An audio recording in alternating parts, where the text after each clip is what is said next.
Assalamualaikum warahmatullahi wabarakatuh. Saya Aldi Anggara dari Ilmu Administrasi Negara. Di sini saya akan membuat video yang berjudul Pemanfaatan Media Sosial oleh Instansi Pemerintahan. Video ini saya buat untuk memenuhi tugas UTS mata kuliah Public Speaking. Nah, sebelum lanjut ke lebih jauh, saya akan menjelaskan sedikit tentang media. Media sosial sangat bermanfaat untuk melakukan komunikasi, edukasi, rekreasi, promosi, diseminasi, berinteraksi, dan lain-lain. Tapi di sisi lain, media sosial sering digunakan oleh orang-orang yang tidak bertanggung jawab untuk menyebar konten-konten negatif seperti hoax, ujaran kebencian, fitnah, provokasi, menghasut, dan lain-lain.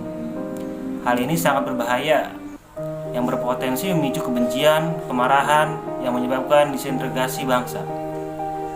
Nah, sebagai masyarakat, kita harus bijak lagi untuk menggunakan media sosial yang kita punya atau kita miliki. Nah, selanjutnya, apa sih yang disebut media sosial itu?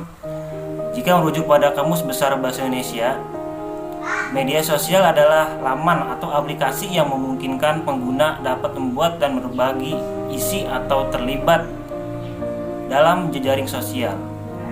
Gohar F. Khan dalam bukunya Social Media for Government menyatakan bahwa secara sederhana, media sosial adalah sebuah platform berbasis internet yang mudah digunakan sehingga memungkinkan para pengguna untuk membuat dan berbagi konten, informasi, opini, dan minat dalam konteks yang beragam, informatif, edukatif, sindiran, kritik, dan sebagainya pada halayak yang lebih banyak lagi. Jadi media sosial ini mencakup sangat luas, bisa digunakan atau kita miliki oleh semua orang, setiap individunya ya. Nah, selanjutnya karakteristik utama yang harus dimiliki oleh sebuah platform media sosial, yaitu merupakan platform yang berbasis pengguna. Sebelum era digital didominasi media sosial, konten yang tersebar di sebuah situs bersifat satu arah. Segala perubahan atau pembaruan bergantung pada satu pihak yang biasa dikenal sebagai webmaster. Namun, kini konten yang tersebar di media sosial sepenuhnya berada dalam kendali para pengguna platform tersebut. Nah, jadi sekarang kita bisa menggunakan media sosial itu atau platform tersebut itu untuk diskusi dua arah. Jadi kita bisa membuat konten dan kita juga bisa memberikan kritik atau masukan untuk si membuat konten tersebut. Jadi kita tidak hanya menyaksikan saja atau tidak membuat konten saja atau tidak menonton saja. Jadi kita bisa melakukan dua hal tersebut gitu secara bersamaan gitu. Nah, selanjutnya bersifat sangat interaktif.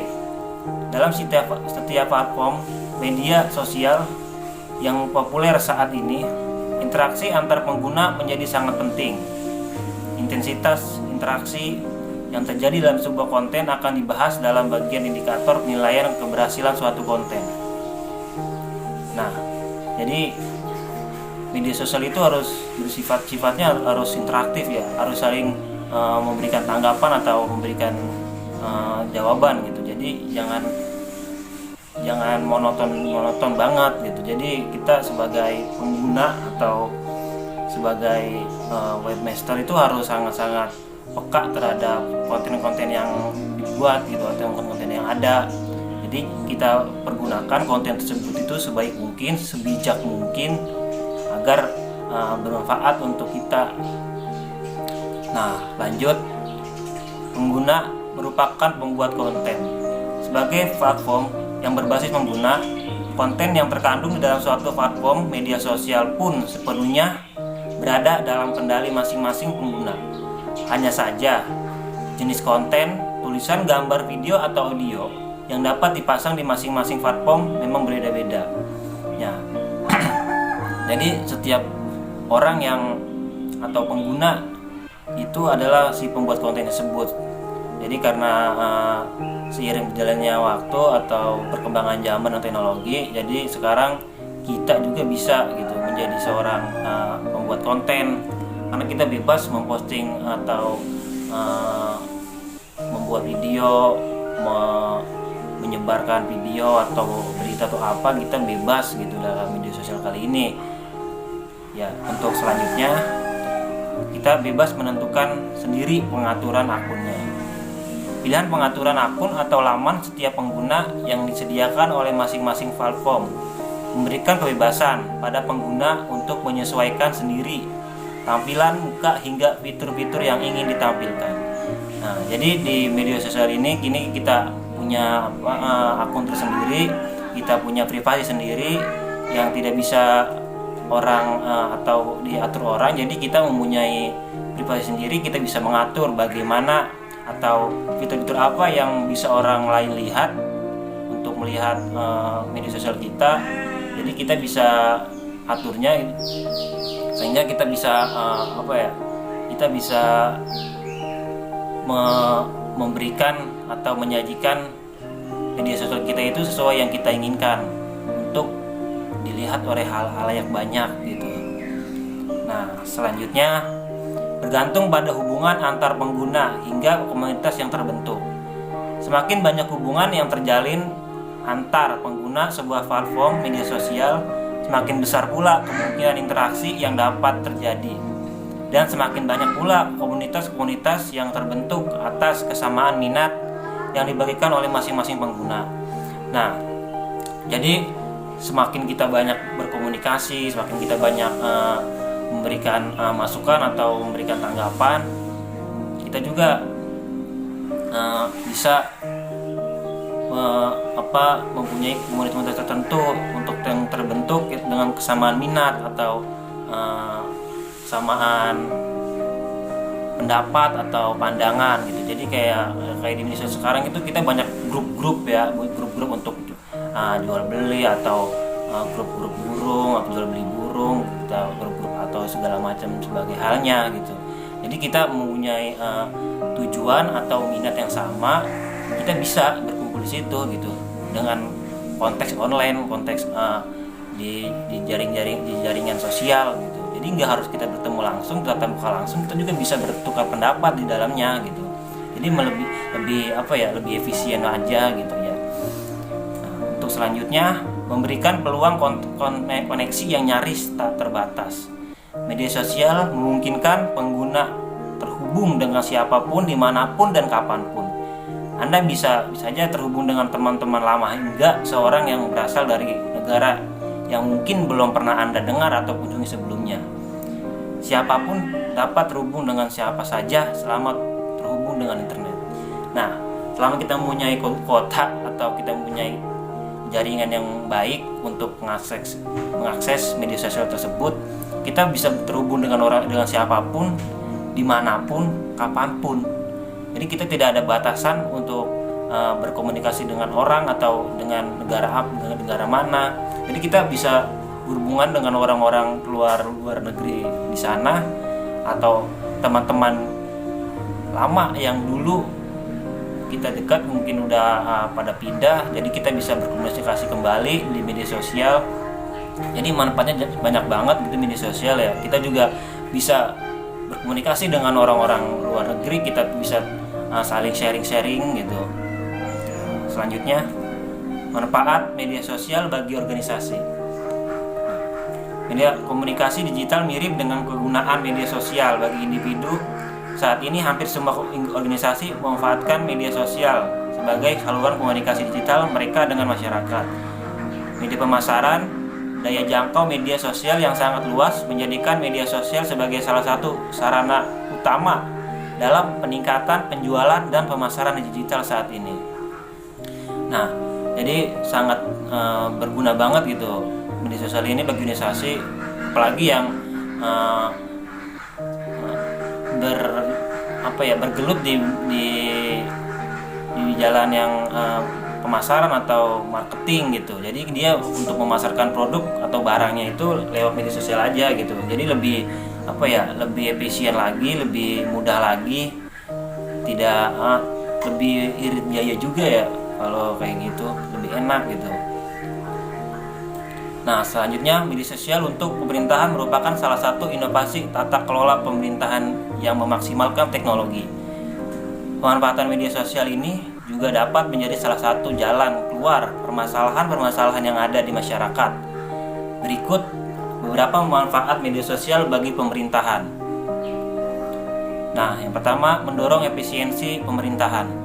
Peluang penggunaan media sosial dapat meningkatkan efisiensi dan juga penghematan biaya. Penggunaan media sosial di lingkungan pemerintahan juga dapat menjangkau khalayak yang lebih luas lagi. Selain itu, media sosial juga menggunakan teknologi artificial intelligence, kecerdasan bantuan, dan berbagai perangkat tambahan yang dapat membantu proses analisa data. Hal ini dapat berdampak pada waktu yang lebih singkat dan juga penggunaan sumber daya yang lebih sedikit lagi. Jadi dengan adanya media sosial itu, pemerintah sangat memanfaatkan baik banget gitu, atau membantu pemerintah banget. Jadi intinya untuk mencapai e-government-nya gitu. Jadi lebih meningkatkan efisiensi kerjanya juga, menghemat biayanya juga, untuk membantu atau menganalisa data juga sangat enak dan sangat sangat membantu banget. Jadi kerja lebih simpel, lebih nyaman, lebih mudah gitu dengan adanya media sosial ini. Selanjutnya, memulihkan kepercayaan masyarakat yang turun. Masyarakat modern adalah masyarakat yang kritis terhadap informasi. Di era keterbukaan seperti saat ini, masyarakat lebih mempercayai media informasi atau media sosial, WhatsApp group, dan media informasi lainnya. Maraknya berita bohong yang beredar di media juga menimbulkan rasa tidak percaya. Media sosial dapat menjadi solusi karena dapat menjangkau khalayak secara lebih personal dan komunikatif. Nah, untuk pemanfaatan di WhatsApp group atau biasanya ya di WA gitu, banyak informasi-informasi yang diterima oleh masyarakat tuh yang hoax, berita-berita bohong, berita-berita yang sumbernya kita tidak bisa dipercayai gitu. Jadi menurunkan kepercayaan dari masyarakat juga untuk percaya kepada pemerintah. Nah, di sini pemerintah untuk memulihkan kepercayaan masyarakatnya lagi dengan cara ya kita masyarakat menggunakan media sosial gitu. Karena media sosial kan menjangkau khalayak banyak atau masyarakat luas. Jadi untuk kampanye atau untuk memberikan informasi lebih enak juga, lebih cepat gitu diterima oleh masyarakat gitu. Nah, selanjutnya menghadapi perkembangan zaman. Dengan adanya perubahan dan transformasi digital, lembaga pemerintah menghadapi serangkaian tantangan tertentu, termasuk pemotongan anggaran, menuanya staf dan aparatur sipil yang dimiliki, dan birokrasi yang dapat menghalangi kemajuan. Tantangan ini harus diatasi sejak awal dengan mempersiapkan perencanaan dan tindakan antisipasi sejak awal, sehingga pemerintah tidak gagap dalam mengatasi masalah yang akan muncul di kemudian hari. Nah, untuk tantangan berikutnya yang dihadapi oleh pemerintahan untuk menerapkan e-government-nya ini, jadi banyak staf-staf atau aparatur perangkat-perangkat atau sipilnya ini yang usianya udah tidak muda lagi. Jadi sebagaimana mungkin atau sebisa mungkin pemerintah memberikan pembelajaran atau edukasi kepada mereka untuk bisa menggunakan teknologi tersebut, untuk bisa memanfaatkan teknologi tersebut agar tidak gagap atau gaptek gitu ya, gagap teknologi untuk depannya, yang tidak menjadi bumerang juga buat pemerintah. Jadi sebelum pemerintah menerapkannya di masyarakat, jadi di staf-stafnya terlebih dahulu yang harus mereka fokuskan agar benar-benar mahir gitu. Nah, selanjutnya sebagai sarana komunikasi di saat krisis dan bencana alam. Salah satu kecenderungan masyarakat ketika terjadi bencana atau suatu krisis adalah mereka mencarinya di media sosial. Publik sangat bergantung pada media sosial terutama ketika peristiwa yang menyangkut kondisi hidup dan mati mereka untuk mencari bantuan, misalnya dalam bencana alam yang menimpa suatu daerah. Informasi dapat tersebar dengan mudah atau viral ketika diunggah di media sosial. Bagi pejabat pemerintah, media sosial harus memainkan peran yang jelas dalam strategi komunikasi krisis mereka. Nah, jadi ketika adanya bencana alam atau adanya terjadi contohnya kayak banjir atau gempa dan sebagainya, ketika ada media sosial, bagi masyarakat bisa langsung memposting atau mengunggahnya. Jadi untuk memberikan informasi kepada masyarakat luas, terutama kepada pemerintah untuk dapat mengatasi atau memberikan bantuan kepada daerah tersebut yang tertimpa bencana tersebut. Jadi lebih memudahkan atau efisiensi waktu. Jadi biar agar cepat gitu pemerintah memberikan bantuan atau tanggap atau responsif kepada daerah yang terkena bencana tersebut. Nah, di sini ada etika penggunaan media sosial untuk instansi pemerintahan. Peraturan Menteri Pendayagunaan Aparatur Negara dan Reformasi Birokrasi Republik Indonesia Nomor 83 Tahun 2012 tentang pedoman pemanfaatan media sosial instansi pemerintahan. Dalam peraturan ini kita dapat petunjuk etika berikut. 1. Menjunjung tinggi kehormatan instansi pemerintahan. 2. Memiliki keahlian, kompetensi, objektivitas, kejujuran, dan integritas. 3. Menjaga rahasia negara dan melaksanakan sumpah jabatan. 4. Menegakkan etika yang berlaku agar tercipta citra dan reputasi instansi pemerintahan. 5. Menghormati kode etik pegawai negeri. 6. Menyampaikan dan menerima informasi publik yang benar, tepat, dan akurat. 7.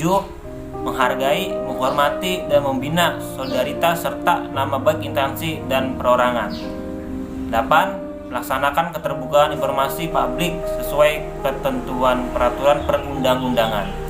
Nah, untuk pegawai atau aparatur sipil negara tersebut juga mempunyai aturan atau batasan-batasan untuk menggunakan media sosial agar lebih bijak lagi. Nah, mungkin itu saja yang bisa saya sampaikan.